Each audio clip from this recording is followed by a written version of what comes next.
sa bingit ng kamatayan. Yan. Ito yung friends mo. Sige pa. Okay, siya. Okay lang po. Okay lang? Apo. Para malinis daw sa labas. Yan, dito yan. Tapos let's check yung ibang rooms kung may frame na. Yeah, there. They're already putting the frame right now. And the other room, they are, what do you call this? Tabas. Ayun, they already put na pala this. Kanina tinabasan pa eh. So now it's already fit. Kasi pala, there's some curve pala right here. Kaya hindi pantay. So ayan na, okay na.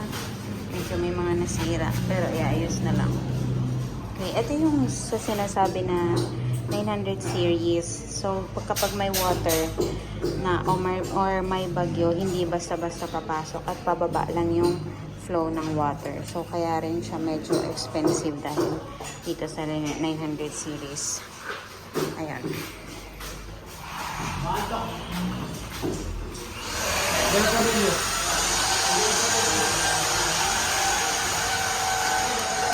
Ayan.